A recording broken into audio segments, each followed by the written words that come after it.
Hi, my name is Linda Burdett, and this is my second talk for our Talks on Truth class. The title for my talk today is Beliefs Do Not Affect the Truth. Just as there is more than one belief, there is more than one truth. The truth that has always been and will always be is the truth with a capital T. Okay, so we're talking about truth, and I'm going to be honest with you. This topic was really hard for me. I was not prepared for it to be so difficult. It was a topic I chose, so I waited for inspiration to strike. Inspiration, and it just didn't happen until all of a sudden it did. And as I have found is often my truth, when I'm having trouble with a topic, I'm often the problem. I have some internal work to do before I'm actually ready to share the topic. So I'm going to share with you some of the process that I went through in becoming inspired, and perhaps this is something that will help you too. So for this talk, we are going to use crossed fingers as little t's. And the reason we're going to do that is because there are different kinds of truth. The little t truth is changeable. The little t truth are only partially true. And I'll give you an example of what I'm talking about. So if I have a cup in my hand and it's full of hot liquid, it's hot. The cup is hot. That's true, right? But if I wait an hour and I pick that cup up, the cup is not hot. We have all new truth. Something has changed, right? And that happens with our little t's. And it seems to me that this year, 2020, it's just raining these little tiny t's. They're everywhere, like an invasion of ants. And for me, that's why this talk was so difficult, because honestly, I got caught in the little truths like birds, right? They caught onto my jeans and they crawled under my skin, and you've got little t's crawling around inside of you as if they're truth. And I want to maybe talk about some of those little t's that seem like such a big deal. I got caught up in politics. I got caught up in fear. We've got the pandemic going on, and we have this party versus that party. And honestly, I got caught up in what I believed was right. And if it's right, everybody needs to know it. I need to tell everybody this is right. It's not about this and them. It's about doing the right thing, saying the right words, being the right person. And when I get caught up in being right, I fall into the trap of making other people wrong. And if we look at some of the big T's, and we'll do this for the big T, hands up, big T, capital T, the truth that always is, we realize that the politics and the right and wrong and who said what to who and what this sickness is are all little t things. They're all going to come and go. The big T, right? We're truth students. We know the big T truth, that God is good, that God is everywhere present, that people are good, each and every one, not just the ones that say what you want to hear or tout the same little truth that you're all caught up in, loving your little truth. But when you do that, you're standing in the way of the big truth. In the New International Version, my favorite version of the the Bible. The Gospel of John 8:32 tells us, "Ye shall know the truth, and the truth shall set you free."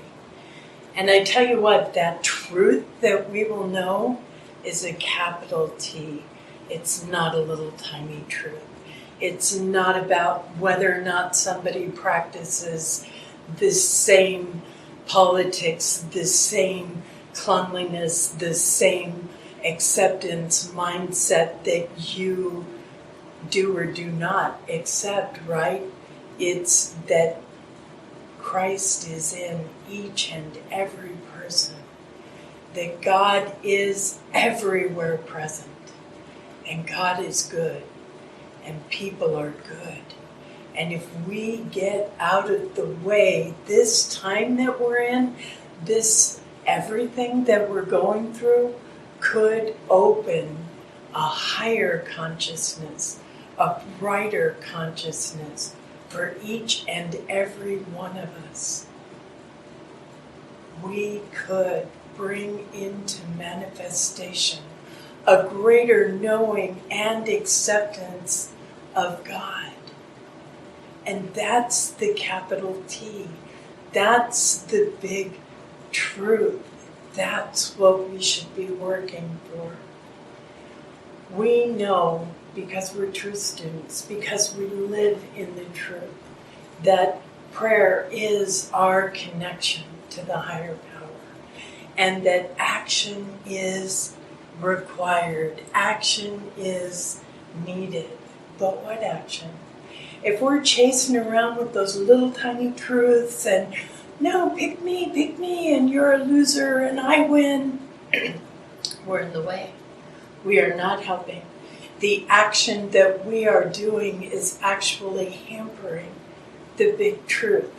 If we look back in the Bible, historically, there was so much chaos. There were plagues, there were diseases, there were wars, there were so many politics.